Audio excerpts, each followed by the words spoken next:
Welcome to Project Maturing, movement-based fantasy FPS that I am developing from start to finish in Unreal Engine 4. In today's devlog I am going to show you my progress from the first week of development. I hope you will enjoy what I've managed to create so far. Project Maturing is first-person fantasy shooter inspired by games such as Titanfall 2, Metal Gear Rising: Revengeance, Dark Souls, and my personal favorite, Sorcery for PS3. I don't think that any of you know about this game, but I loved it. It's a game that I'm replaying very often, and I just think that it's really underrated. It was a game exclusively for PlayStation Move, and it came with my PS3, so I practically couldn't stop playing it with my dad for the first 2 weeks once it finally arrived. There was just something about the way you moved with that big glowing stick, and the character moved based on its movement. It was just magic to me, no pun intended. I love its story. It's classic, simple fantasy world full of elves, trolls, alchemy, spells and such, and mainly its music. Maybe it's just me, but whenever I hear this music, I just wanna go out there and explore. For me personally, it's on the same level as entirety of Halo Reach's soundtrack or even soundtrack from Legend of Zelda: Ocarina of Time. Maybe it's just nostalgia, but it's my nostalgia. For these reasons it is my main inspiration for the project. I hope you'll like it, and if not, comment down below your inspirational video games, whether they inspired you to make your own games or just gave you inspiration in general. And for my background, I am a solo developer, working on this game in my spare time. I've been working on games for somewhere around 7 years now. Unfortunately, I never released anything more than a little prototype and 1 or 2 small, and I really mean small, games. This is my first real big project. After 7 years of learning, I'm really excited to see where will this game take me and what I will be able to create, so let's get started.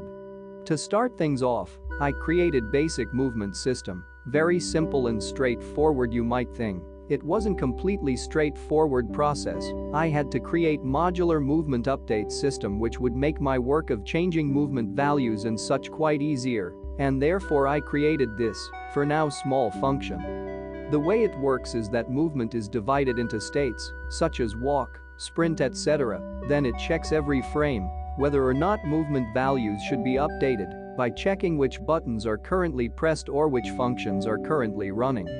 Next, I tried to enhance this movement by having jump velocity depending on player's velocity and player's velocity depending on slope that he is walking on. At first it was going well, but after long testing I just couldn't figure out how to change movement on slopes, so that is for now put to hold, and only thing that remains in game for now is jump depending on player's velocity. Then was the time for some spicy movement mechanics, so first I created dash, which went through multiple iterations and is now in place, where I really like it. I used world offset rather than launching character because then I have better control of how much time is dash taking and how far will it take player. It also created a fair share of bugs such as the one you can see right now, where player just dashes through obstacles for some reason. So what I did to fix this was actually quite simple. I just checked whether or not there is something 10 units in front of player, and if there isn't, executed dash. Then a new bug appeared, and this time, you could not only get stuck in obstacles, this time you could just dash through it like it does not exist. So what I did was also really simple. I just checked if player is hit, and if he is, I just stop dash. Next up was sliding. I love sliding. In every video game I play, if there is no sliding in any form, I am immediately disappointed a little. It's just such a great movement mechanics, and I love it even in real life. I'm not really good at it, but I enjoy it. I don't know what it is about sliding, I just can't resist it. So to start things off I created smooth crouch function. Unreal has its own native function for this, but I'm not fan of it really. It just snaps to scale you want without any smoothing, and that's no good for me. So I created this simple function using timeline, and then created check above player, so he wouldn't end up in wall when standing up below low ceiling.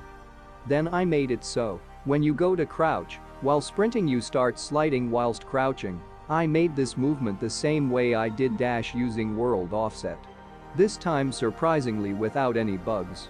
I just had to tweak it so that you cannot slide uphill and such, and all was well and done. Next up was grappling hook. I think in this game it really has its place as recover and traversal mechanic.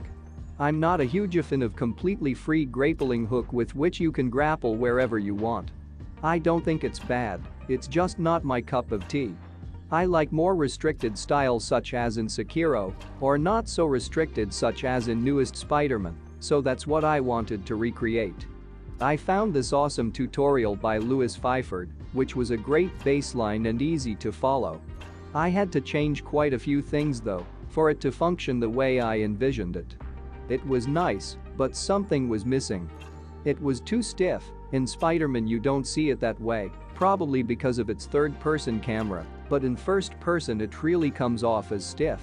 So what I did was that I made another timeline which handles Z-axis separately and made it so that it offsets from the original pathway. Now it works well, if I can say so myself. Later I will add bunch of camera effects so it will look better, but for now this will work. Next in line was mantle. Also, one of my favorite movement mechanics of all time. It just adds something special to the flow of game if implemented well. This move is something that can really change the feel of the game, I think.